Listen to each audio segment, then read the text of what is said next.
ಈಗ ನನ್ನ ಜೀವನದ ಒಂದು ಅನುಭವವನ್ನು ಹಂಚ್ಕೋತೀನಿ.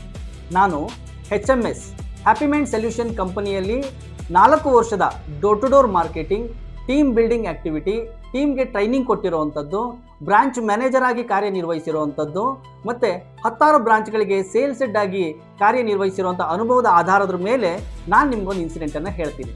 ನಮ್ಮ ಕಂಪ್ನಿಲಿ HMS ಗ್ಯಾಸ್ ಸೇಫ್ಟಿ ಡಿವೈಸನ್ನು ಪ್ರಮೋಟ್ ಮಾಡ್ತೀವಿ. ನಮ್ಮ ಬ್ರಾಂಚಲ್ಲಿ ಇದ್ದಂಥ ಇಬ್ಬರು ಎಕ್ಸಿಕ್ಯೂಟಿವ್ಸು ಸ್ಟಾಕನ್ನು ತೊಗೊಂಡ್ರು, ಒಂದೇ ಏರಿಯಾಗೆ ಹೋದರು, ಒಂದೇ ಮಾರ್ಕೆಟಿಗಿದ್ದರು. ಆದರೆ ಸಂಜೆ ಬಂದಾಗ ಒಬ್ಬ 5 ಸೇಲ್ಸನ್ನು ಮಾಡಿದರೆ ಇನ್ನೊಬ್ಬ ಏನೂ ಸೇಲ್ಸನ್ನು ಮಾಡಿರಲಿಲ್ಲ.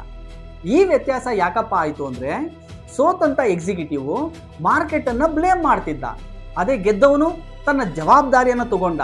ಕಸ್ಟಮರ್ ರಿಜೆಕ್ಟ್ ಮಾಡಿದ್ರೆ ತೊಂದರೆ ಇಲ್ಲ, ನಾನು ನನ್ನ ಪ್ರೆಸೆಂಟೇಷನನ್ನು ಬದಲಾಯಿಸ್ಕೊತೀನಿ, ನನ್ನ ಸ್ಕಿಲ್ಲನ್ನು ಇಂಪ್ರೂವ್ ಮಾಡ್ತೀನಿ ಅಂತ ಗೆದ್ದಂಥವನು ಯೋಚನೆ ಮಾಡ್ದ. ಒಂದು ವಿಷಯ ನೆನ್ಪಿಟ್ಕೊಳ್ಳಿ, ಯಾವಾಗ ನಿಮ್ಮ ಜವಾಬ್ದಾರಿಯನ್ನು ಬೇರೆಯವ್ರ ಮೇಲೆ ಹಾಕ್ತಿರೋ ಆಗ ನಿಮ್ಮ ಯಶಸ್ಸಿನ ರಿಮೋಟ್ ಕಂಟ್ರೋಲ್ ಬೇರೆಯವ್ರ ಕೈಲಿ ಕೊಟ್ಟಂತೆ.